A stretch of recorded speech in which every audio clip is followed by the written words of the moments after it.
Okay, good afternoon, everybody. Thank you for joining us.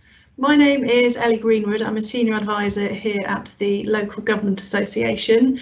I want to welcome you all to our compliance and enforcement webinar this afternoon. I think it's fair to say we've been fairly overwhelmed by your interest in this. We're expecting around about 600 delegates, or had that many people sign up compared to about 100 on the webinar we ran at the end of October. So I think that clearly reflects the level of interest in this issue and the number of queries that you have about the new regulations and the COVID compliance response in general. As per the email that Jordan sent out last night, I think we do need to manage expectations to some extent about the extent to which we're going to be able to answer your queries during the webinars today. Obviously, we had a number of questions on lots of different issues, and it's going to be tricky, I think, for either ourselves or the presenters to deal with all of those today.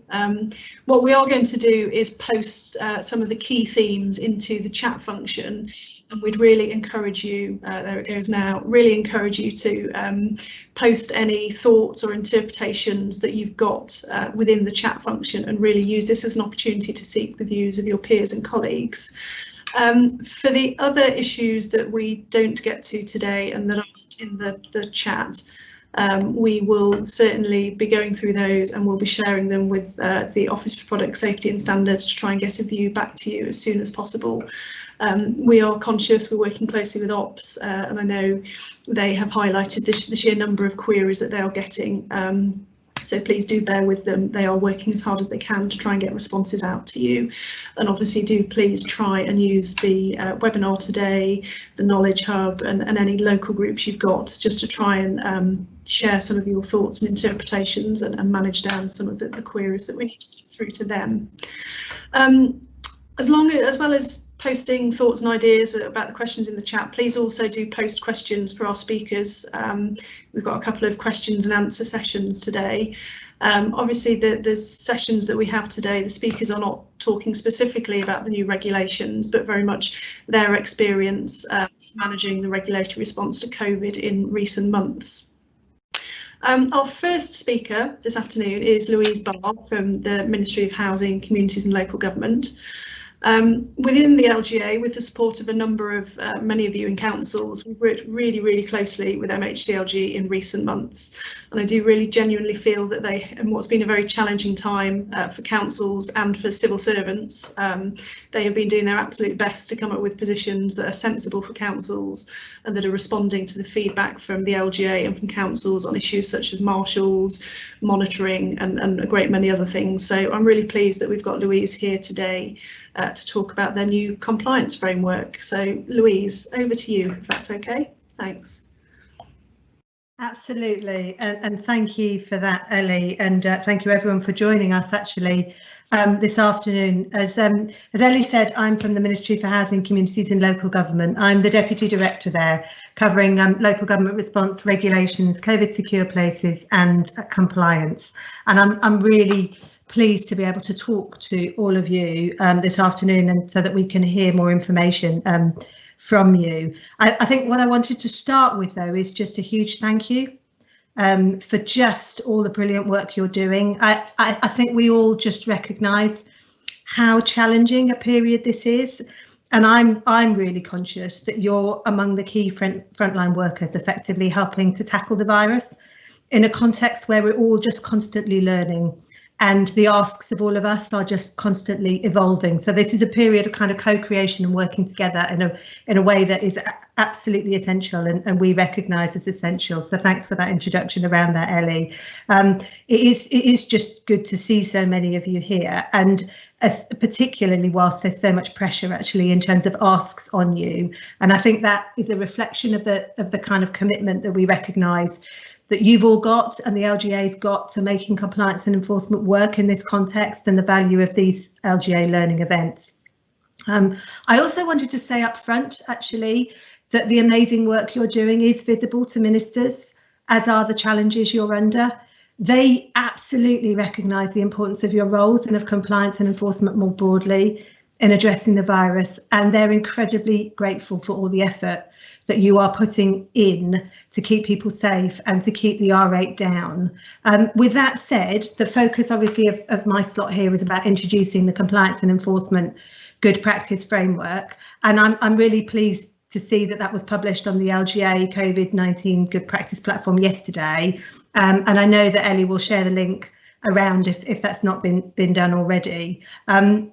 What this is effectively is a coordinated approach that we've taken.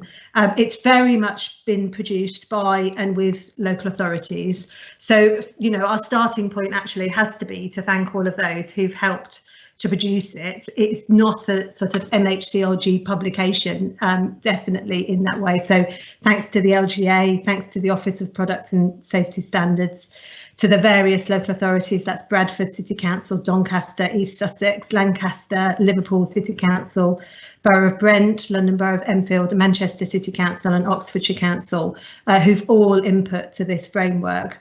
The reason that we've put it out and the reason that we were so keen for it to be shared is that we recognise just the sheer scale of challenges that dealing with compliance and enforcement during COVID has raised. You know best the vital role that local authorities are playing in explaining the rules to communities and encouraging them to comply. And of course, where it's absolutely necessary, enforcing those regulations in relation to businesses. And you're effectively the key players in enabling COVID-19 secure behaviour in the public realm, making public spaces safe, and in enabling businesses as well. We're absolutely, I think, all learning from each other and have learnt so much along the way in dealing with just constantly unprecedented issues at a pace itself that's unprecedented, and in an environment where everything is, I think, continuously changing around all of us. And that's the case in central government, as I know it is in relation to local government and on the ground.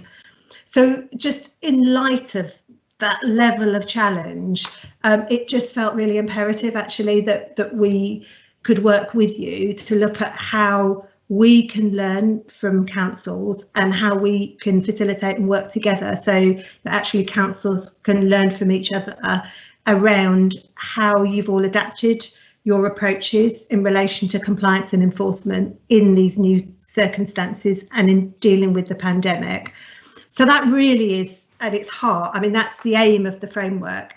It's really there to be a learning resource for you as a sector and to be a live document that never stands still and continues to evolve as we keep learning. The framework itself is made up of two parts. The first is a document that sets out the different categories and considerations for councils to reflect on while evolving your various approaches to compliance and enforcement. And then the second is a series of case studies. So just kind of covering the first part, that sets out different categories of considerations and really just tries to organise actually the various responses and ways in which you have handled the principal issues, and it's split out into four main headings. The first heading's about increasing compliance capacity. I mean, we do know absolutely the extent of demands that have resulted from work associated with the pandemic, and so the framework really just tries to set out opportunities and ways in which authorities have sought to maximise the very scarce qualified resource, such as through the Environmental Health Officer Register. It also looks at ways in which different authorities have effectively sought to draw on other resource that can complement and take pressure off the very scarce qualified resource, and that's through schemes like the COVID Marshals or their equivalents, or by drawing on the offer, for example, that's there from the Health and Safety Executive for physical spot checks. The second part of the framework then is around decision making and intelligence gathering, and that seeks to pick up some of the data sources that might be useful and point to those, and also actually just recognise the scope to sort of utilise and triage information and be guided by that through local intelligence gathering.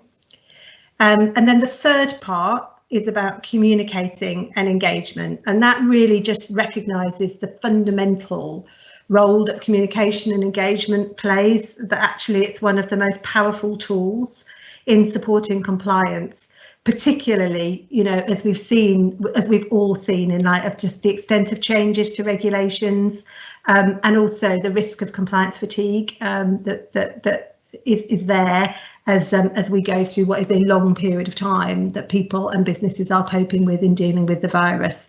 There are some really fantastic examples of things like new ways of providing digital information and scope to use different and new communication channels. And then the final part of the frameworks just seeks to pick up the opportunities and ways in which different authorities have approached multi-agency working. And this last category is just really about recognising that it's by sharing experience and working together that we create the potential for a coherent approach that has the most impact really on tackling that common goal that we all have of reducing the R number and transmission rates in our communities, which effectively is what we're all about and here to do as a shared endeavour.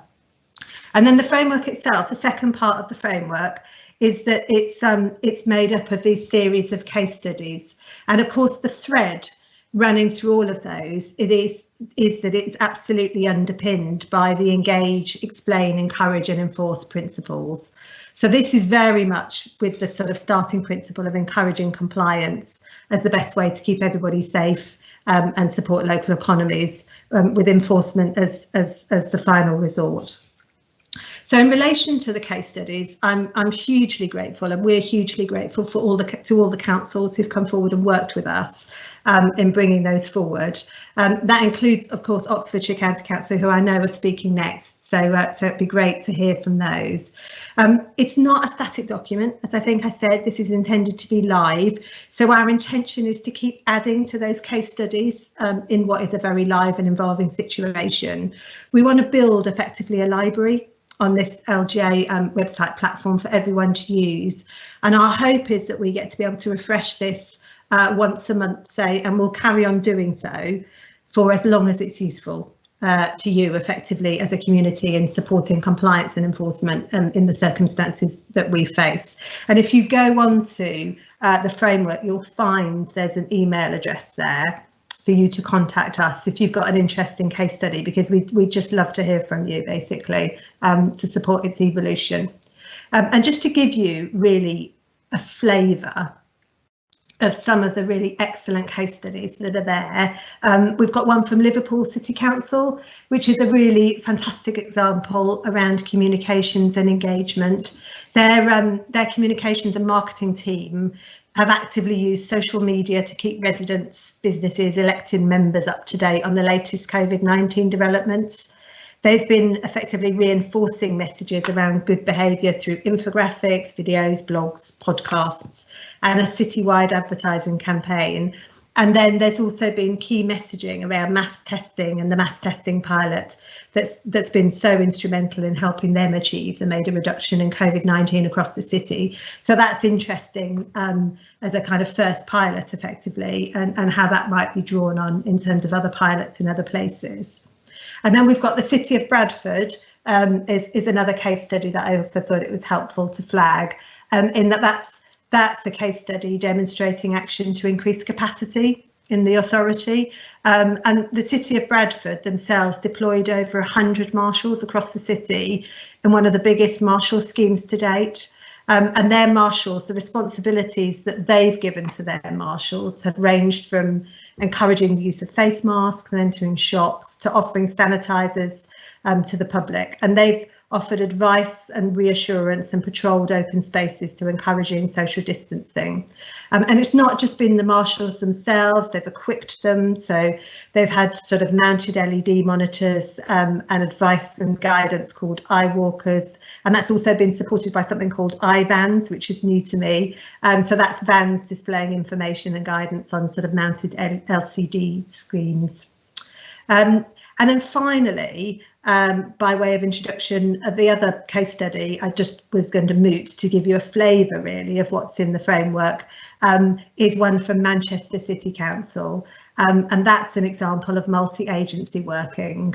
And Manchester City Council, effectively their Health Department had received a number of complaints about a supermarket, and the complaints there focused on customers who weren't wearing masks. There was a lack of social distancing, and the reduced store capacity wasn't being observed, and there was concern that wasn't action being taken. The intention there was to ensure that any action actually led to sustained compliance. They didn't want an ongoing situation which was going to tie up police resource in one problem area. So you saw multi-agency working across the District Council, the City Council, the Greater Manchester Police and the supermarket itself, so that the police and the neighbourhood compliance officers spent a full day in the supermarket, effectively helping educate and train and work with the store employees to monitor and challenge on things like the use of face masks by customers. And then the supermarket themselves, in response to that help, have since ensured that they've been training their employees to work at the entrance every day, that customers are challenged in the right way, free face masks are given and made available for customers who don't have one. And you've seen in that circumstance, there's been that ongoing reduction that then hasn't led to that sort of ongoing necessary engagement from the compliance and enforcement officer's side. And the council's also actually got a better relationship with the store as a result of that.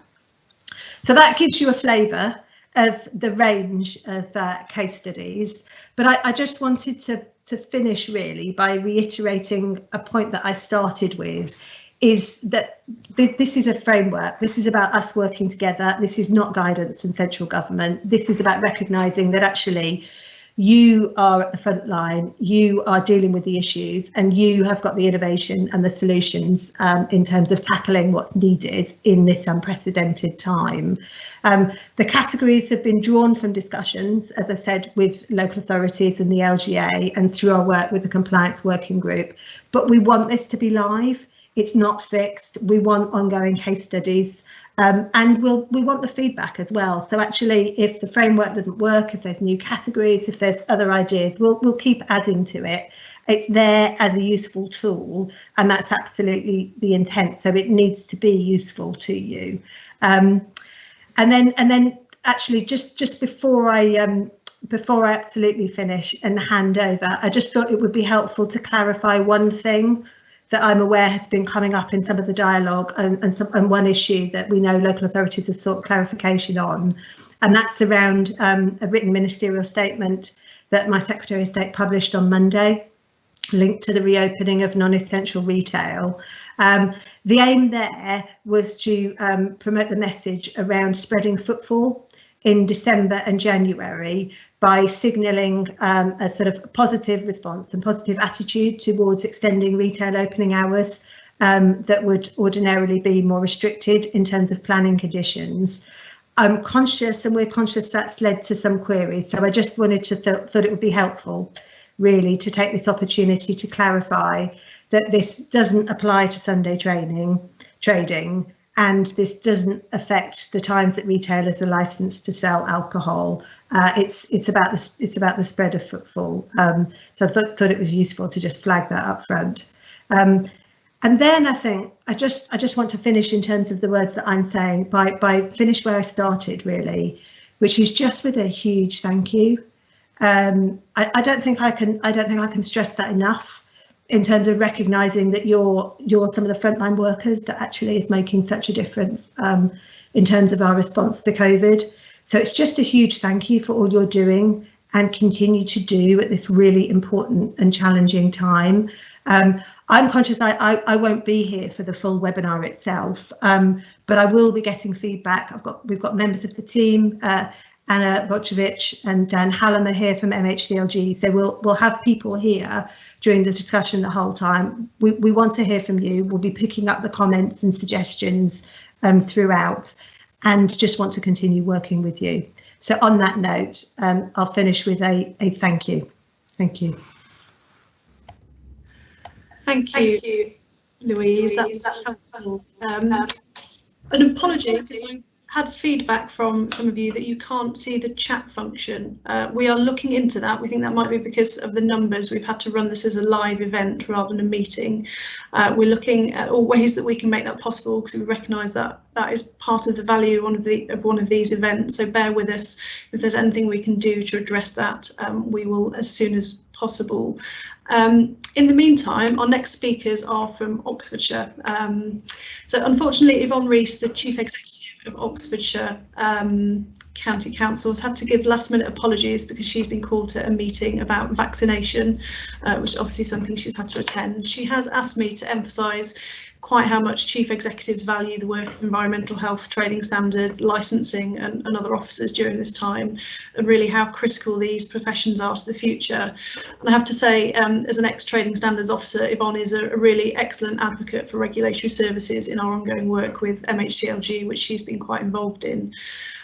We do, however, have Richard Webb from Oxfordshire County Council and Christian Moore from Cherwell District Council, who are going to talk to us now about the work that they've been doing and how they've managed that across the county. So Richard has a couple of slides which we will navigate for you. So over to you, Richard and Christian. Thank you.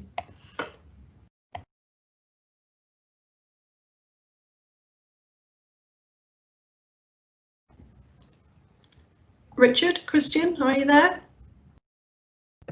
Hi, yeah, I'm here. I can't see Richard in the chat at the bottom, but I'm happy to give an overview if he's in his absence. Okay, thank you, Christian. Thanks, if you could go ahead. Brilliant. So I don't know how to get onto the next slide. Jordan, please could you move on to the next slides? Thank you.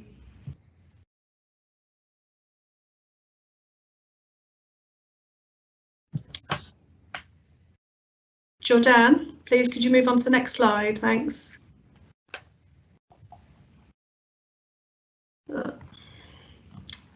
Apologies for this, folks. I think Jordan is trying to sort out our chat issue. Let me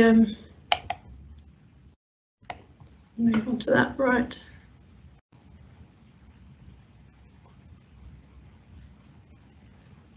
Thank you. Thanks, Jordan. Thanks. Brilliant.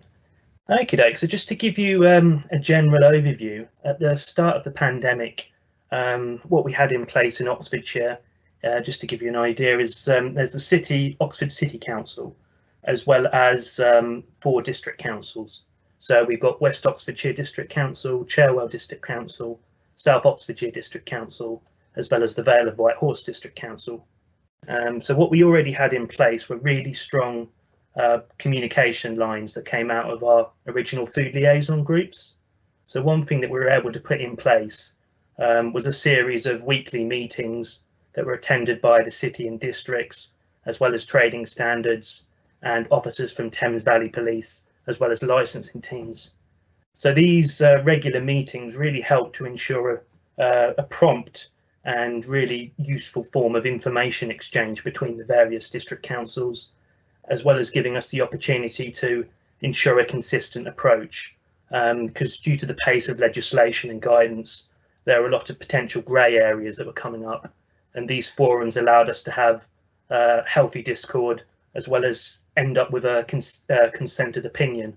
That way, if we did come up with different businesses querying the same thing, we're able to give them that reassurance that there was a consistent approach across Oxfordshire as a whole. So the COVID secure team itself came out of something that our Director of Public Health was very keen to put in place, and this was using some of the central government allocated grant money. So the COVID secure team itself, it covers the whole of the Oxfordshire area, and it's made up of 1 seconded team manager, myself, 2 environmental health officers, and 6 business compliance officers. They mainly work during the day, Monday to Friday, 9 to 5, and to give a bit of that extra reassurance, we do have compliance officers from a security background, and they are able to work in the evenings, and they've been invaluable in helping to make sure that there's been compliance with the curfews, for example. So Microsoft Teams has been really invaluable in allowing us to have a platform to sort of share ideas, share communications, and really to task the team as a whole. So what's been happening in the past is there's a shared spreadsheet on Teams that everyone has access to, and then the district councils themselves are able to task specific service requests. So they'll put in the details of a service request that they don't have the capacity to investigate, for example, and then one of the officers that I've mentioned in the COVID secure team can actually go out and investigate and then feed back to the district council with how they got on. So having this joint model in place has really helped in terms of sharing our resources from county-wide to make sure that we're able to put things in place at quite a rapid pace. So one, for example, is we're able to get a very specific COVID-19 inspection form off the ground relatively quickly, because we had that greater pool of officers to be able to dip into to help with getting these sort of documentation in place. So in terms of reactive work, the COVID secure team will follow that plan, and they'll give a calling card out at the end of the visit, and they'll work with the business if it's the result of a complaint. And if it does come to formal action, then it's a case of myself having a conversation with one of the team managers at the city or district to work out who's best placed to proceed with that formal action. And from that helpful diagram out there, it just gives you a good overview of how all the relevant teams are working together, sharing information. And the aforementioned meetings are one of the sources where we're able to share information and make sure that everyone's roughly on the same page. Yeah, could I move on to the next slide, please? So in terms of proactive interventions, the COVID secure team itself isn't just to focus on the reactive work and service requests that the city and districts might send across. There's also the capacity for taking a bit more measured approach in terms of the proactive work that we're able to carry out. So one thing that we're currently engaging with at the moment is a project around places of worship.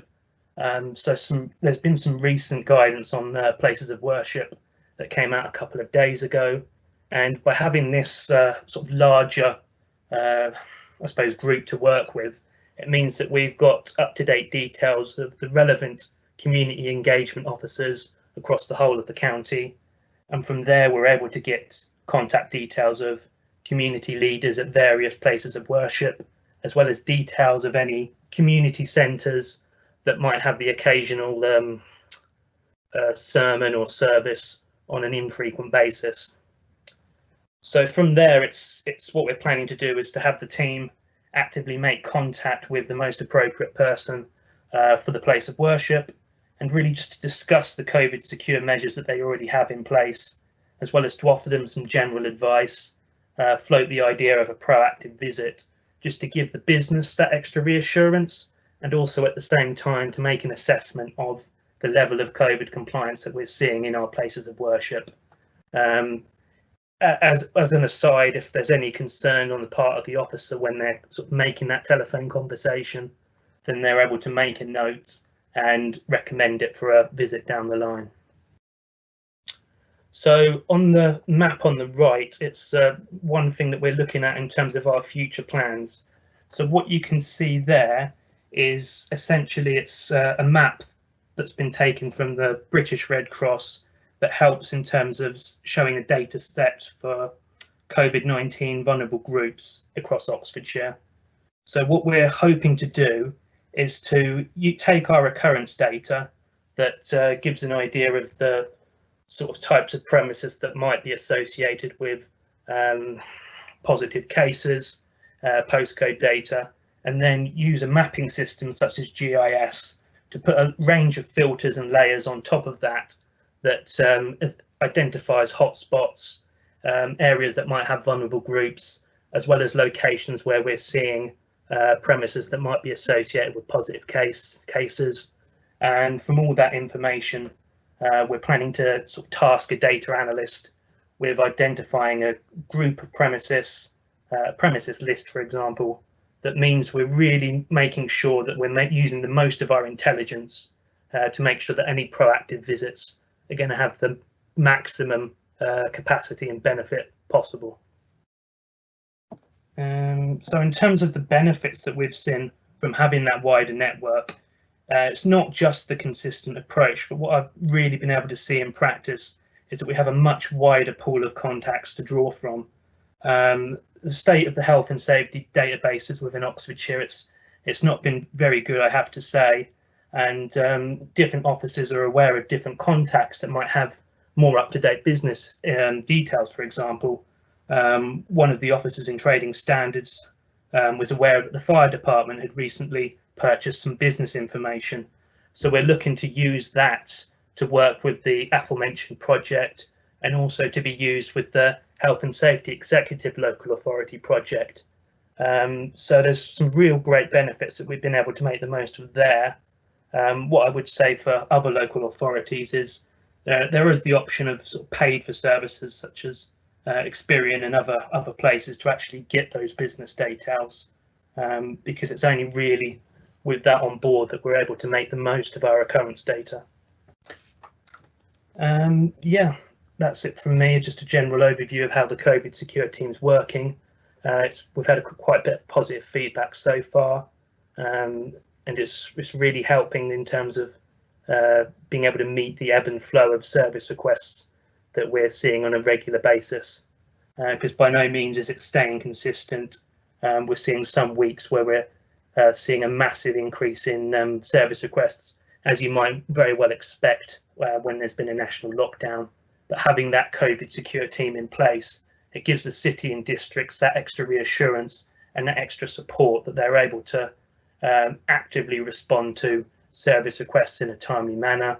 By having those really strong information pathways, we're able to make the most of any interaction we have. Again, it's going back to that principle of making every contact count.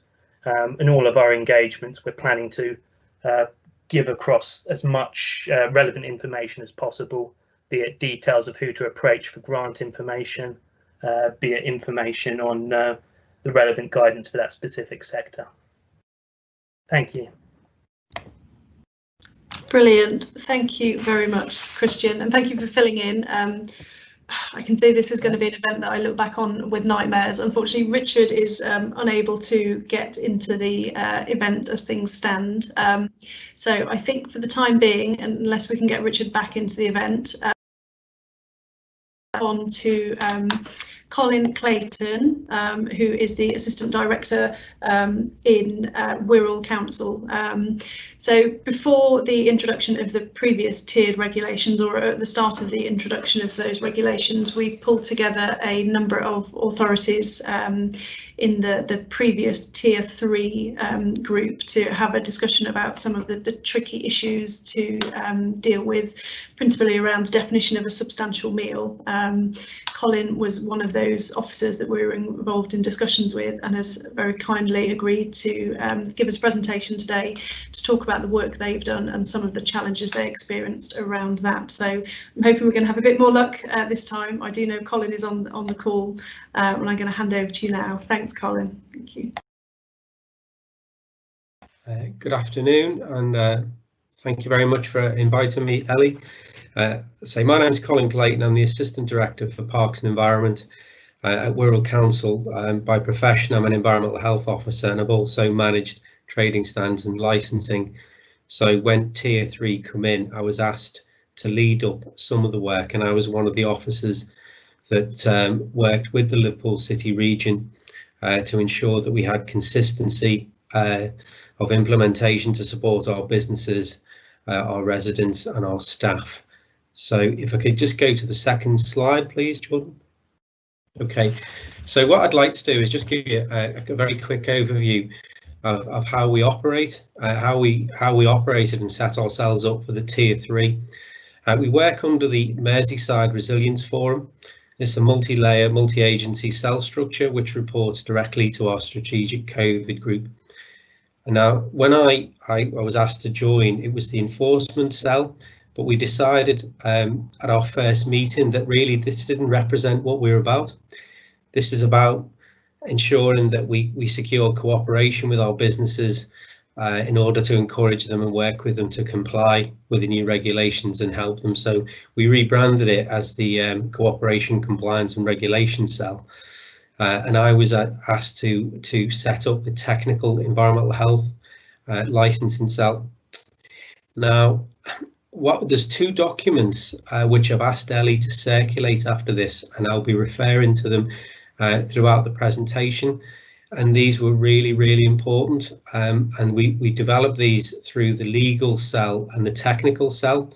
The first document was an enforcement toolkit. Now, what we realised, to get a consistency across the Liverpool City region, we really needed to support our frontline officers to make sure they had everything they needed to understand the regulations. Everyone was taking a consistent approach towards sending letters out, messages. So we developed a toolkit, and we're still using that as we go into Tier 2. And this contained sample notices, sample letters, brief summary of the regulations and restrictions, some kind of tick list to work through. We were really, really keen to make sure we were consistently operating. We've got a number of chains that operate from the Liverpool City region and some local chains. And I think just as kind of proof that this worked, we did have an issue with TJ Hughes, and it worked really, really well. We had a consistent approach to every single store right across the region. Now, in terms of the second document that I'm going to ask Ellie to circulate, this was called a scenario document. Now, what we developed was that as frontline officers came across issues such as, what's a substantial meal, the play area difficulties, what we've got coming into the new Tier 2 is that, how do we manage the 10 p.m. to 11 p.m. We decided to develop this document, and then through the cell structure, this went through the legal team. We got a definitive agreement of what the Liverpool City region, of how we're going to interpret it, and then this was cascaded down through the cells to make sure that at all times everyone across the Liverpool City region had a single interpretation, and then where necessary we were escalating up to central government any queries. So just moving through, in terms of our approach, it was very much a partnership approach. On our cells, we had our police partners, all the blue light services. We had Merseyside, Mersey Travel, we had the ambulance service, we had representatives from the Liverpool Enterprise Partnership in order that we could get some feed-in about the kind of health check on our businesses. And we also included Halton and the Cheshire Police. Although they were outside of ours, they were really important partners, and we wanted to make sure that we were dealing with these border issues. I think just as a point of note here, what I think's come out of here is the amount of I think long-term trust and networking that's happened across the Liverpool City region. There's a real strong network and real strong relationships that have developed across our partners and I think this will last well after COVID. So our objectives were quite clear. We wanted absolute consistency of enforcement, messaging, comms across the Liverpool City region, so everyone knew what our interpretation was. We were very proactive and responsive, and I'll go through on the next slide, please, about how we're going to approach this and making sure we got messages out. Okay, so the theme was consistency is absolutely critical here. This was brought in from the chief executives of all the Liverpool City region councils, and we accepted that the cell structure was the way the decisions would be made. There was a hierarchical approach to ensure that things were signed off, but speed was of the essence. There was a common understanding that as a region, our priority was to engage with our businesses and our people, help explain in whatever method we could and through whatever channels, communications, through our community connectors, to try and explain what the restrictions were and how people could comply. And then a graduated approach to encourage this, and this went through the letters and the style of letter we sent out to businesses, and then where necessary taking kind of hard enforcement action, and that worked really well. I've mentioned there was a cross-functional approach. The way the legal teams and technical experts worked, it was seamless. Some fantastic work. I remember the night, I think it was the Tuesday, when the Tier 3 regulations come out, and we all worked till about 1 o'clock in the morning. by 9 o'clock, we had our first Liverpool City Region meeting. By about 11:30, 12, we were having team meetings and briefing frontline staff and all those supporting staff to give them FAQs, etc. So because as the emails and messages come in from businesses, everyone was well prepared. We, as part of the enforcement toolkit, we included the fixed penalty notices and prohibition notices. These are now being expanded to the improvement notices and closure notices under the new powers. There was established, I think my colleague before, speaker before me, was saying how important Teams has been. Teams has been really critical for this, and email groups, specialist groups between the cells to get messages backwards and forwards quickly. There was the mutual assistance. We managed, through the help of our colleagues in the military, we've secured 2 EHOs. That was managed through the Liverpool City region. And again, I kind of referred to the development of the shared documents, but the process for that, it sounds cumbersome, but actually the speed of this goes through once you got the kind of your battle flow work really, really well. And in terms of that, where things couldn't be worked through as what was a consistent interpretation, we were able through our legal cell to refer those to our central government colleagues. Could I have the next slide, please? Thank you. Okay, so I'll just briefly go over that. We've always been very supportive of our Liverpool City region businesses. We want them to do well, and it's all about helping and supporting businesses comply, legitimate businesses, through probably what's been one of the most challenging time for UK businesses in recent history. Our approach was to be absolutely consistent here, so there's lots and lots of comms going out, all gone through the cells to make sure the message was on clear. So if you're in Liverpool or Knowsley or Sefton or Wirral, that you would get the same kind of social media message, the same kind of local website message. I think one of the things I learned was to be really responsive and clear in the communications as soon as news comes out. For those that you may have seen, there was a local gym owner who refused to close his gym, and there was some allegations about our local environmental health. I should have got there a bit quicker, to be honest with you. It took me about 3 or 4 days to actually get up and meet him, and we've got quite a strong relationship now, quite positive. But by that time, he'd had 2.2 million hits.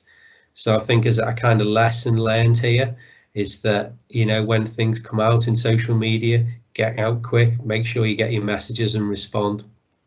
Okay, so in terms of simplifying the regulations, we spent a lot of work putting business packs together, simplifying the regulations, and on the first weekend of Tier 3, we delivered over 3,500 actual packs to businesses, which gave them helpful links on grants, how to comply, and useful tips.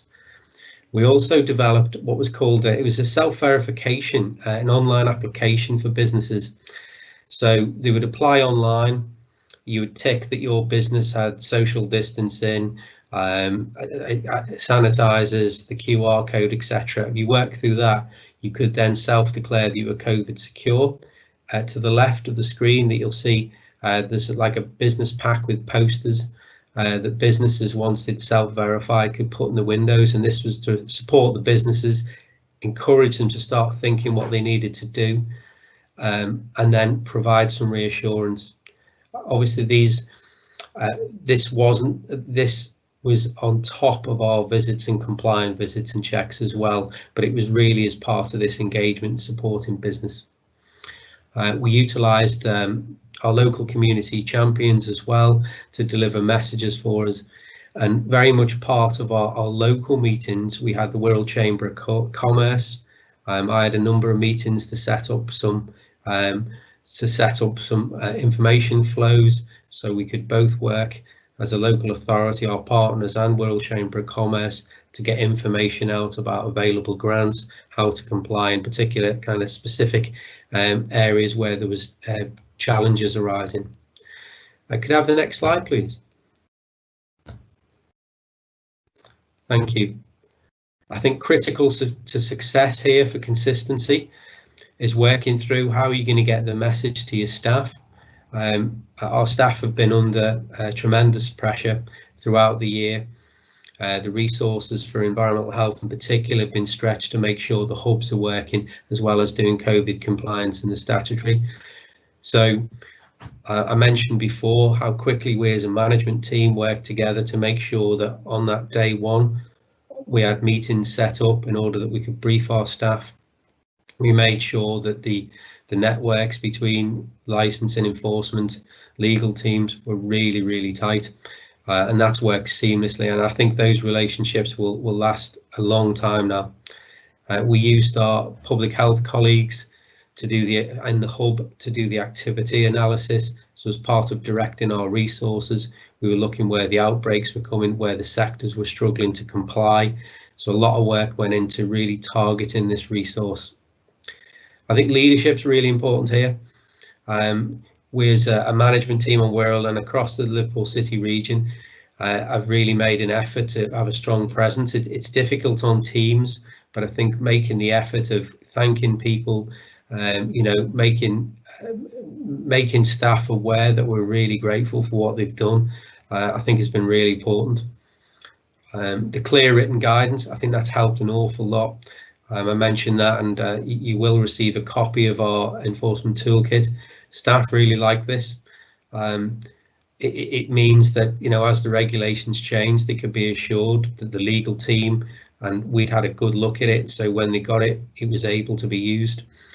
And I think in the first week or so, we pretty much worked 7 days a week. We had a lot of staff out over the weekends, so I was on call for over the weekends and the evenings.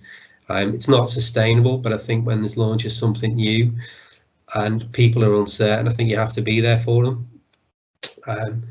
So I think this is all linked to effective teamwork. I think we've had some great success, certainly in the Liverpool City region, in kind of bringing our teams together in this network of free flowing and a lot of trust. You know, we learned to trust each other, and this has really helped. Can I have the next slide, please?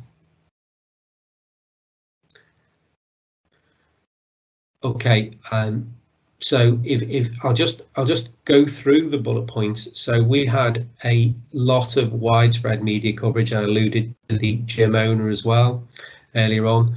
Lots and lots of challenge from our local gyms.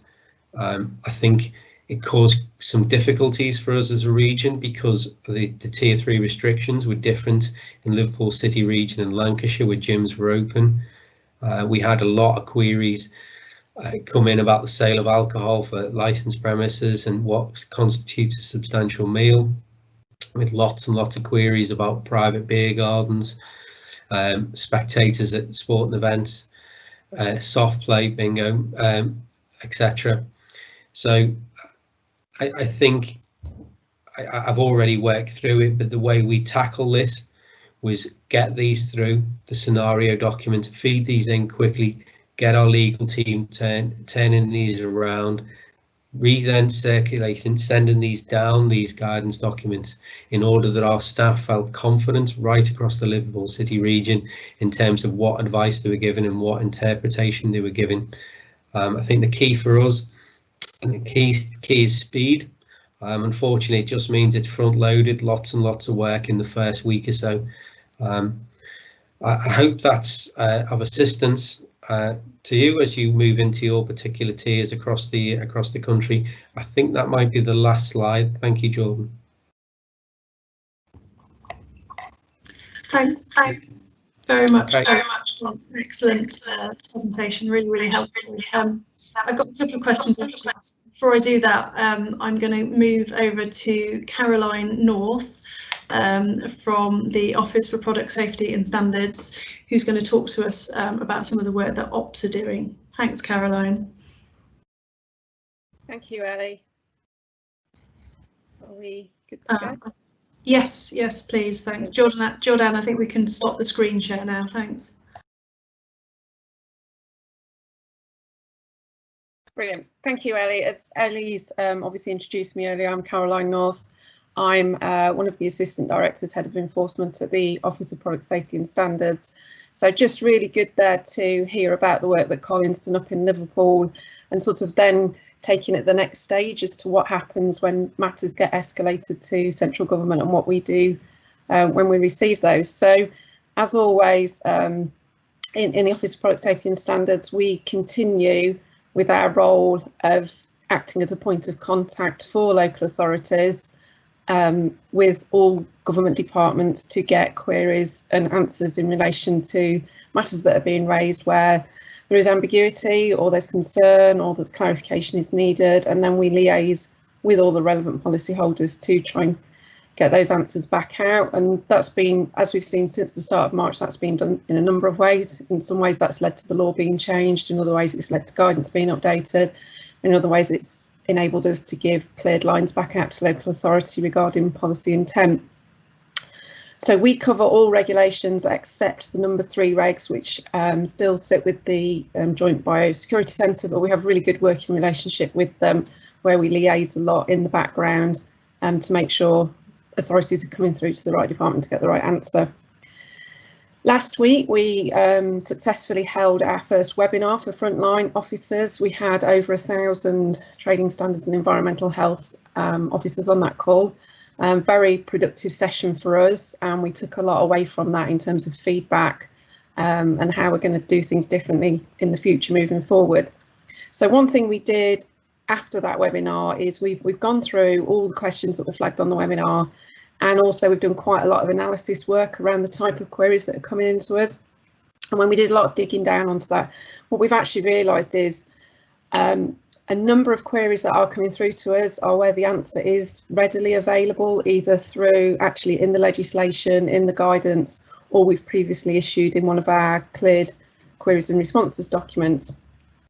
So, like as Colin's mentioned, that trying to resolve issues first, looking at it first, getting that coherence and consistency amongst you first locally and giving officers confidence, that's absolutely brilliant to see. And so it's really reassuring that that type of work is out there, and therefore in Liverpool only the really sticky things are coming through to us.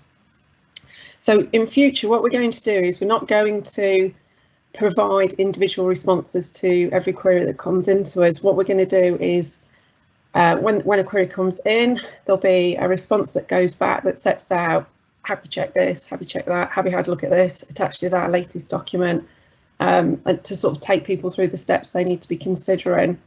What we are going to do on the basis of how successful last week was and how that really enabled us to work probably far more efficiently in getting messages out is we are going to continue with our webinars. The next one that we're planning to run is on, we'll just double check the time so I don't go the wrong time, 4 o'clock on Wednesday the 9th of December, and our intention is to hold them at the same sort of date and time on a sort of a regular pattern basis so that officers become familiar with the schedule of those meetings. We'll continue in the background to monitor all the queries that come into us, either through the webinars or through the help desk that we're running, and we will still look to get answers to those in the ways that we've been doing from the start, with liaising with the relevant policy holders. One thing that did come out in that last session, and we've received a few bits of feedback on, is it's quite a number of frontline officers aren't getting access to the heads of service emails that we're sending out. And obviously on those emails we do say to heads of service, you need to disseminate this down to your staff because this is the guidance that we produce. All those template notices that we're producing, they all go into that heads of service email. So to address that, what we've set up now is a subscription service. So if any frontline officer working within local government wants to get those emails directly so they don't have to wait for it to come down to them from their heads of service, we've now set that up so that they can subscribe to that service and they'll get those emails at the same time. So that's really hopefully should help them speed things up a little bit and make sure they're not missing out on really valuable information. As always, whilst the regulations don't sit within the primary authority framework, we do make good use of the primary authority networks that we've got. We ran a panel this morning for the hospitality sector, so we do work very significantly through those panels and raise queries again through those. I know a number of questions have come up through the chat, and I think we're still having this problem with the chat today, so I'll take those questions away and we can incorporate those into our next queries and responses document to get some lines back to you on some of those. So that's really what I wanted to cover today, is just to sort of outline the changes moving forward. Invite you all to our next webinar. We do work closely with Ellie and the LGA, so we won't be running the events in the same week or the same day, anything like that, so that we hopefully can maximise exposure to both events. Thank you. Back to you, Ellie. Thank you. Great, thanks. Thanks very much, Caroline. I think probably just worth flagging from our side. I think really helpful that you've been able to open up the distribution list to go beyond the heads of service. I know even just this morning a couple of queries from legal teams, and it was really helpful to be able to send out the templates, and people were really pleased to receive those so quickly. So thank you very much for that. As Caroline says, we will try and make sure that we alternate any future events we do, assuming I'm not scarred for life after running this one. And we will ask Ops to give us lessons in making sure that we can properly make the session interactive, which I realise is a challenge for us today. Obviously, we wanted to run a question and answer session now. That's a little bit more challenging, given the issues we're having with involving you, unfortunately. And I hope that I hope you found the sessions useful. So I just going to take the liberty of being in the chair and ask Colin and Christian and Caroline to some extent. I would really welcome your thoughts on some of the issues that we've had flagged. And I think what has really struck us today, just in terms of the queries that have come through to us, which as Caroline said, we will make sure we get over to Ops and get back to you on as soon as possible, but just the sheer number of queries that the regulations generate, and obviously given the fairly ongoing changes and regulations we've been having, how difficult and challenging that is for councils to manage. And I was interested, Colin, when we were speaking before the session started, and you were talking about just taking a bit of time to make sure that you felt you were clear on what the regulations were before sending your teams out there. I know there's perhaps a bit of a balance, and certainly within the LGA we've been aware of pressure and perhaps queries from government saying, you know, what have councils been doing this weekend, perhaps when the regulations have come out on a Friday. So just interested in the approach you take there, Colin, in terms of making sure that you're properly geared up and giving yourselves time to get to grips with the regulations before you're trying to enforce them. And Christian, whether you had any thoughts on that. Thanks. Okay, thank you very much, Ali. I suppose so. We are very lucky that we've got some dedicated officers that on Tuesday they work till about midnight to start getting this into some sort of shape and order. Yesterday there was a regional meeting across the LCR to pull all this together, and then in order that we could kind of plan how to get these resources allocated. Today we were meeting the police, so although they came out kind of Tuesday night, we won't be deploying any officers until, well, it'll start in earnest. It'll be Friday, Saturday and Sunday. It has taken a couple of days, but I really think the importance of getting this consistent it can't be underestimated. We want our businesses to feel that we know what we're doing when we're out there talking to them. So yeah, it is quite a challenge, to be honest with you. But as I say, I think we're quite lucky here that some of our officers are really happy to just sit down and work as long as it takes, and then when it's calmed down a little, maybe give them some time off to chill out a little bit.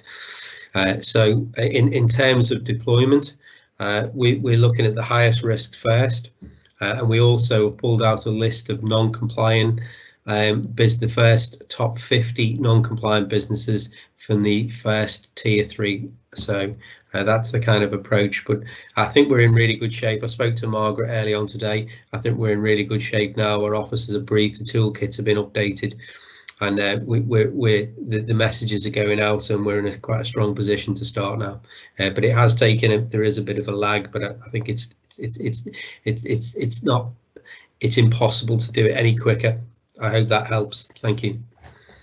It does. Thank you. Christian, was there any reflections you had on that? Thank you. Yeah, I'll just echo what Colin was saying. It's really been a case of there's been quite a lot sort of lead time as new guidance, new regulations come into effect.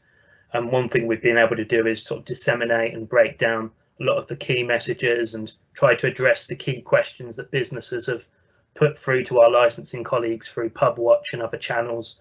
And we've been able to put together, certainly in the city, a short comms message that just gives business that extra reassurance. It gives them the key contacts so they know who to go if they want any further information or if they've got any further inquiries.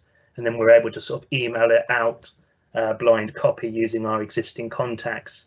And it's been one way that we've been able to sort of maintain those good working relationships with businesses. And as Colin says, it's trying to take very much a softly approach on certainly the first weekend, trying to follow that graduated approach, working with businesses as much as possible. And then if we do get a few repeat offenders, then we've got the potential there of following it up with formal action as appropriate.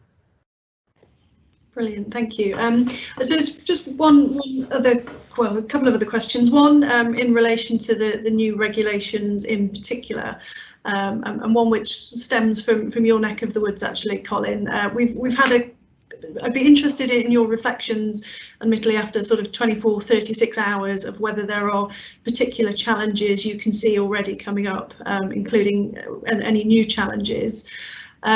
Second, one particular issue I'd be interested in your reflections on, particularly Colin, having been through the Tier 3 previously, is a suggestion from some wet-led pubs that they might be grassroots music venues, and therefore able to sell alcohol without a substantial meal, given some of the exemptions that are in the regulations relating to the provision of alcohol in music venues, theatres, sports stadiums. Just wondering whether kind of you're getting anything like that coming up in your areas already, or if it's just a bit too early. And Christian, obviously new to Tier 2, whether any of those challenges have started to come through. Thank you.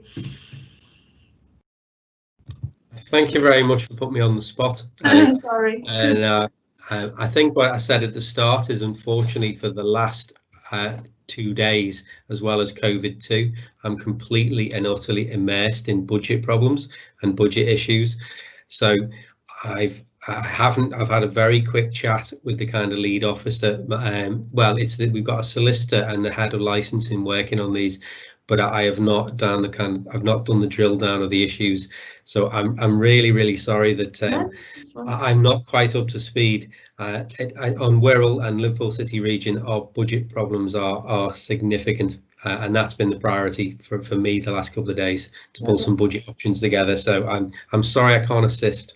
No, that's absolutely fine. We look forward to exploring that with other colleagues. Is there anything on your side, Christian, that you're finding is coming up at an early stage, kind of given you're new to Tier 2 and the substantial meal requirement?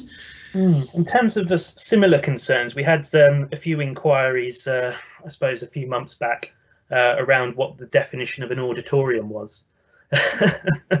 So I suppose as and when they pop up, we've got the option then of sort of discussing them in our consistency groups, and then having that sort of local liaison and discussing it with Thames Valley Police and licensing officers, and then we're able to sort of put together a response that well, we know is going to be consistent across the whole of the county. And I think one of the things that's been really effective is having the opportunity to go back to OPSS for further clarification when we do hit a few of those grey areas, because we appreciate with the rapid speed that this legislation and guidance comes out, there are going to be a few areas that do need that additional clarification. And that's one thing I just say, I really do appreciate the local authority update guides that have been coming out, because that's really helpful for us, because it's just quickly addressing a lot of the consistent areas that we're getting challenged on and getting questions on. I think case in point was baby sensory groups. It sounds something that's you might say off the bat it's quite trivial, but the amount of time and effort that can often occur with trying to get back in touch with quite a persistent business operator, having that extra, I suppose, support from OPSS goes a long way to actually freeing up that officer time to deal with a lot of the other inquiries that we're seeing. Okey-dokey, thank you. Caroline, can I just ask you, can I bring you in, and could you give us any sense of whether you're getting early queries over the last sort of 24, 36, well, I'm sure you are getting early queries over the last 24, 36 hours, and what they look, yes, I bet you take it to, I bet it's your bedtime reading, isn't it? You know, could you give us a sense of kind of where those queries are coming out, and, you know, I guess what's consistent across everything, and what's specific to the tiers? Thank you. Okay, so yes, I mean, it is obviously sort of very early days. We had a lot of queries come in before the regulations were published, so unfortunately at that point we were unable to answer until we saw the regulations. Personally pleased that there are one or two subtle differences in the new regulations that are on the back of where queries and there'd been problems before. So you'll notice the inclusion of the word inflatable parks, which was a particularly challenging sector. And I would echo what Christian's just said about baby sensory classes. I never quite knew the sheer number and scale of baby groups that were available out there until you potentially restrict them, and then that was quite fascinating. So, but thankfully with the new regulations, much clearer, so that hasn't changed. A lot of queries around hospitality, particularly in tier 2. Obviously the as we refer to it across Whitehall, Scotch Egg Gate has been quite fascinating, but I think it's sort of trying to keep it focused that actually what the law talks about is a table meal, and a table meal being a main meal at I'm going to show my northernness here of breakfast, dinner and tea, but I think for some other people that's breakfast, tea, dinner. So, but it talks about a breakfast meal, a midday meal and an evening meal. Let's not open up another debate over what we actually call them. But what that talks about is being a main meal at one of those. So it is about being a main meal versus a snack. But we're very much in the territory of where we were before with, if you think about when we had lockdowns, we've never had a list of what is an essential good, what is not an essential good. It's always been an essential business, not essential business, because what's essential to one person is not essential to another. And in terms of a main meal, what's a main meal to one person isn't a main meal to another. So it's in similar territory. So it's about applying a pragmatic approach. So it's really great to hear people like Colin and Christian talking about everybody being around the table and bringing licensing colleagues in on those discussions, because table meal is established within licensing, so there's consistency there. One of the query we've had a lot of, which we've hopefully cleared up, is can a wet-led pub in tier 2 contract with an external caterer to provide meals? So those where they've not got a kitchen, can they bring in an external caterer? The answer being yes, but they need to provide that as a function to the pub, not to the customer. So the customer going into the pub would still need to be paying the pub, and then they have their catering arrangement back. It's not that you can have a burger van in the car park, buy a burger and then go sit in the pub. So I would say hospitality is probably taking up 80–90% of the inquiries at this moment in time. So we're hopefully working through the sort of the hot topics of those to get those answered. Thanks, Caroline. I'm going to slightly meanly put you on the spot on a couple of things that came through in our pre-event queries, just to see whether they've come up yet and whether there's any guidance. So one question that came through from quite a few people is, what's the position in terms of selling in a licensed premises? Can you sell non-alcoholic drinks without food?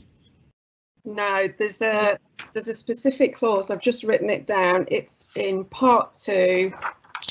I've got it highlighted here. I feel like I'm in the dictionary corner at the moment, which is part 2, 1410.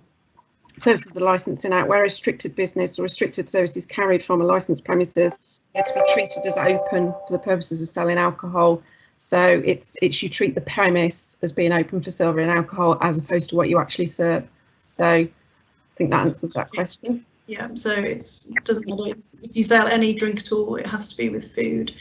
Do you have any guidance? And I think it's interesting looking at some of these questions, because it just makes you realise how subjective some of them are and how difficult it is to put an interpretation on. But we had one question about, when does something like a marquee become eating inside? Is there any guidance on anything like that? What there is if you look at what they've tried to do is bring it in line with the smoking legislation. Apologies, I'm a former trading standards officer, not a formal environmental health officer, and I do believe that's something that they're far more familiar with in terms of the requirements around smoke-free legislation. So if you look at, it's back at the end there, I think it's at the back of, what it does is it brings indoor attraction in line with smoke-free legislation. So I think whilst that's not specific for pubs and whatever, it does give you that for what is an indoor attraction and brings it in line with your smoke-free legislation. So again, I think it needs to be that conversation around, would you be deeming it indoors or outdoors for the purpose of smoking legislation, and use that as your barometer. Okay, that's helpful. Thank you, Caroline. I'm just going to work through the questions that we had posted in the chat that nobody can see, if you don't mind. There is one I can answer, which is around at sports grounds, and if you look at so the question for those of you, which is obviously most of you who can't see it, we had a couple of queries about whether sports grounds which aren't seated stadium effectively are allowed to sell alcohol. So obviously the regulations enable theatres, sports grounds, a couple of other venues to sell alcohol without a substantial meal on the basis that someone's going to go and consume it at their seat, which obviously doesn't work if you've got a terrace. So do you have a steer on that, Caroline? Yeah, and that's in the regulations. If you look at 13.5 and then again it crops up later on, you do need to be seated. So at a, sorry, I'm flicking backwards and forwards. There is, in terms of, so tier 2, in terms of you don't need to serve a table meal when you're at one of those venues, but the people still need to be seated. Okay. So that's specifically not anywhere to seat. That's going to be sit. That's problematic. Okie dokie. Cinema, theatre, concert hall, or sports ground. Food or drink is ordered by a customer who has a ticket for the exhibition of a film, a performance, or an event or training or competition at the event, and food or drink is served to the customer to consume in the area where the audience is seated. Okay, brilliant. The exhibition, performance or event. Okay, that's helpful. I'm going to stop putting you on the spot because it's very mean. I am conscious we should have another speaker now. We're due to be joined by Lynn Henderson from the Joint Biosecurity Centre, but I'm wondering if she's lost in the same ether that poor old Richard is, i.e. the live audience. I don't see that she has joined us yet unless she's going to shout out. If not, the other questions I just wanted to flag, and I don't expect you to answer them now, Caroline, unless you're aware that they've come up before. So had a couple of queries around whether anyone, and I suppose I'm putting this as a shout out to people, if you could email me afterwards. A couple of people asking about a legal requirement as distinct to something being in the guidance, about the need for people providing close contact services to wear a face mask. If anyone is aware of where that is in the regulations rather than in the guidance, it would be really, really helpful to hear that, because that has come up from quite a few people. Caroline again has posted in the chat, which people can't see, a link to some festive guidance, which I'm hoping might cover issues around Santa's grottos, mulled wine, the sale of mulled wine from stalls, which is something that's come up again from quite a few of you. So we'll make sure that that link gets circulated afterwards. The other issues that have come up, quite a regular one, is indoor dance classes, cookery classes in tier 2. I don't know if that's anything that's that you have a line on already, Caroline, or if it's something that you're looking at. Something that we're looking at, but there will be a difference depending on whether they're children or for adults, because there's different rules there that needs picking up. Can I just do one shameless plug, because I've literally, as you were talking, Ellie, just had confirmation that the .gov.uk webpage have been updated on the business closures guidance. So where you went to previously for guidance on business closures has now been updated for the tiers regulations to literally just gone live. So that is categorically breaking news. And I think in there are, it does set out a little bit around your sports grounds issues, hospitality venues. accommodation, because I think that was one of the queries in the chat, wasn't it, about taking bookings from tier 3. Yes, accommodation, brilliant. So those things are covered. Having a check of as well, so that has literally just gone live in the last 5 minutes. Do you want to send the link to us, Caroline, and we will get it out? We can send it out to the distribution list as soon as we wrap up this session. There we go. Just popped it in the chat now there for you. Thank you. So Lynn is on the call, but whether she is on the call as someone able to speak, I am slightly fearful about that. Whilst we're just seeing whether we can get Lynn on to give us a quick overview and update from the JBC, just wanted to go, I think we do have Lynn. Lynn, are you there? I can see a sign. Yes, excellent. Thank you, Lynn. Thank you very much. Over to you. Thanks. It's one of those days, technically. So. That's quite stressful. Sorry. Yes. There's no chat. There's no chat. I think the marquee, the answer is sides up or sides down. Is that straightforward? Can the air flow through it or not? Which I guess works for smoking as well, doesn't it? Thanks, Lynn. Yeah. Sorry, everybody, for technical issues and challenges I was facing there. I just wanted to give a quick update on some of the tweaks that we've made to the number 3 regulations in response to feedback, primarily through this group. The first revision we've made is that we have completely overhauled the guidance that sits on .gov.uk. And whilst I was listening to Catherine amazingly dealing with all those definition challenges and the edge cases that inevitably come with the redefined tiers, I did check, and it has finally been published on .gov.uk.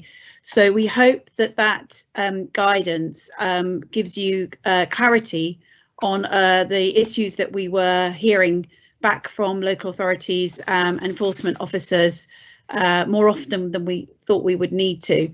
But we have tried to emphasise the fact that some of the requirements around the mandatory conditions, serious and imminent threat, are really satisfied, because you're looking at it in the context of a global pandemic, that the necessity is around what's going on in your local area, not necessarily the premises themselves or the event itself. It's a sort of slightly bigger picture, and that the proportionality is around the central government, local government interventions disrupting rights of individuals. That's the context there. So that was one aspect of it.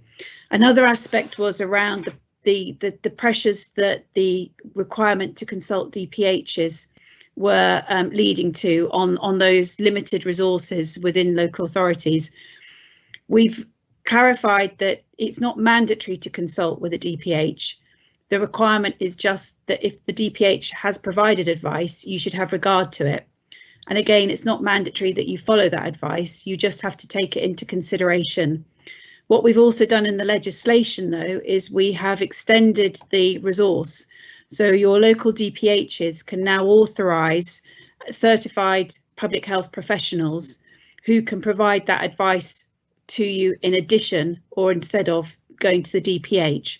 So particularly, I think, with some of the governance that some local authorities have set up around the 7-day reviews, you've got an additional resource there that can assist you in giving you that public health insights and those public health inputs into your decision making. We also have tweaked the requirements around challenging a direction, both either through going to the Magistrates Court or by making representations to Secretary of State, in that those now have to be done within 28 days of the direction being issued. However, with advance notice, there is a possibility that that 28-day time period could expire during or before the direction actually takes effect. And it might be that the affected individual hasn't got grounds or doesn't want to challenge the first direction. But as time goes by and those 7-day reviews happen and take place and the direction perhaps continues, there may be scope for challenges to be brought at that stage. And so each time there is a 7-day review period, a new 28-day appeal period will also be triggered. The benefit from the from our perspective as well as your perspective is that we won't have open-ended appeal periods, particularly on the representations to Secretary of State. And hopefully it will avoid what we have seen in a very, very limited number of cases where a direction is given in advance of an event and the event dates come and go, and then we receive the representations afterwards, which, you know, on one hand is there's been that passage of time and everybody's got to go thinking back to what was happening when the direction was made, that can be challenging to respond to. But also there's an element of, well, why are we doing this? It's not going to make any difference in that situation as well. Why wasn't this appeal, or why weren't these representations made before the event dates were actually we were at those event dates? There was a chance that if the direction was revoked, the event could then still take place. One other very small legal technical tweak, we noticed that there was, for some reason, probably going back to the number 2 regs, an omission on the local authority designated officers being able to issue a fixed penalty notice for failure to comply with a prohibition notice. So obviously a direction is made, local authorities can designate enforcement officers to issue to issue prohibition notices to try and get compliance with the direction. And then if somebody fails to comply with that prohibition notice, the only enforcement activity was for a police officer to issue the fixed penalty notice. So we've just plugged that that gap, and the local authority can now see that enforcement activity through to its conclusion. So I would just really encourage everybody to go back to the .gov.uk website and to familiarise themselves with the refreshed guidance that we've put there. We've also updated the templates for the Regulation 4, 5 and 6 directions. Small things such as the top of it stipulating date of issue, so it's really clear for people to know when that 28-day period runs from for appeals. And then also providing revised instructions about appeals, and just reflecting some other minor revisions to improve the quality of those templates. If they're not on the website, our ambition is that you should be able to download them from the website shortly. And then as we iterate those templates, the most up-to-date version will be available on the website. But please, if you're going to be issuing a direction from today, can you contact the direction notifications email address that's on the website, and we'll make sure we send you out the current version of those templates. So again, unless I can take any questions, that's a very quick run through where we are with the number 3 regulations.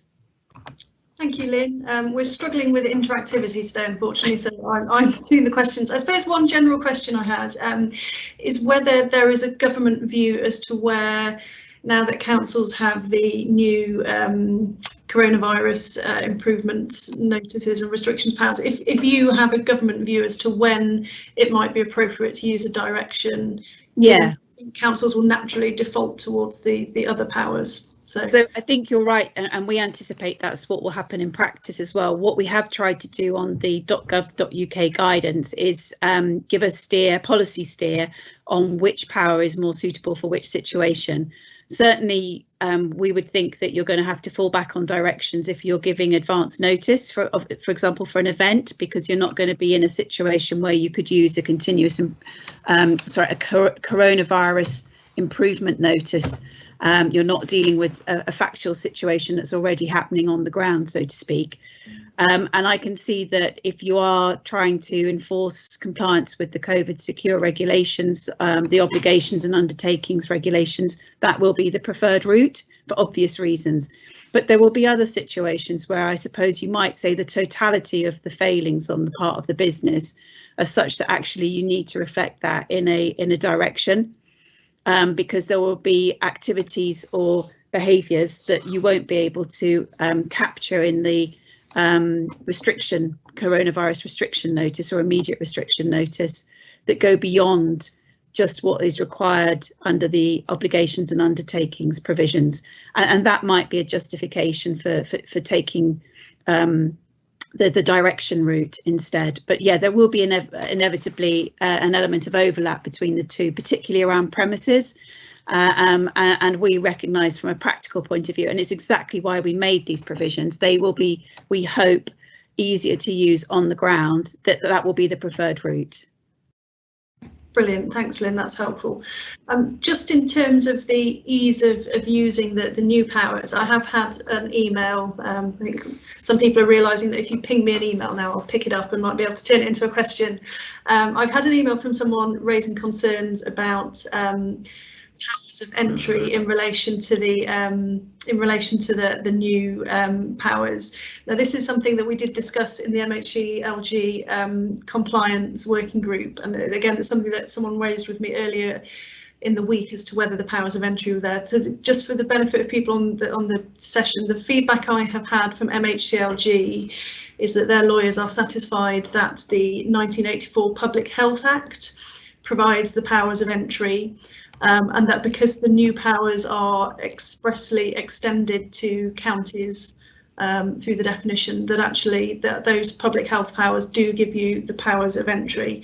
I confess I've not had time to go and dig out the act and so I was just literally getting it up in front of me, because we did look at this in quite detail, and I have to all credit to Melissa Coutinho on the Bayes side, whose legal knowledge is infinitely better than mine, but she's absolutely right. Under that Public Health Control of Diseases Act 1984, there are powers of entry which apply to all the regulations that are made under that parent act, and all these health protection coronavirus regulations are made under that parent act, so the power of entry applies.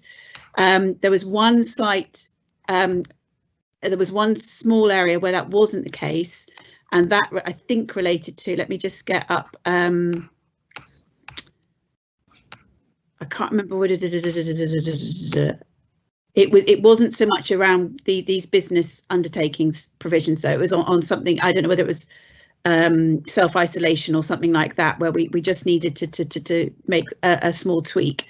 I'm just trying to find the relevant sections. If I find them, perhaps I'll email them to you, Ellie, seeing as I can't post them in the chat. But that will at least enable people to go to the local authority's legal team and to work through a governance arrangement of what the process will be for using those powers of entry in your particular areas. And you'll need to take that legal steer from your local authority lawyers.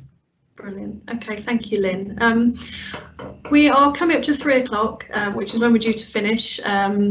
So I think in the absence of being able to take any more questions, I'm going to draw this session to a close now. I'd like to thank all our speakers. I know Colin's had to leave, but Lynn, Caroline, Christian, and Colin. I would again like to offer my sincere apologies that we haven't managed to crack the interactivity of this event. We will endeavour to go away and work out how to do that for the next time we run one of these sessions. Hopefully we managed to pick up some of the queries that you had sent in, and as stated, the ones that we haven't been able to cover, we will make sure that we are engaging quickly with Ops to get responses out to you. We will send an email later this afternoon with all the links links to different bits of guidance from the LGA, from the new MHCLG framework, anything that Lynn's able to provide, and from Ops, just with the updated guidance, just so that those are with you as soon as possible. Those are with you by the end of the day. Apologies again. I hope that you have found the session helpful despite the lack of interactivity, and we will make sure that that is addressed for the next time. Thank you again, and the best of luck for your work in the coming days and weeks. Thank you.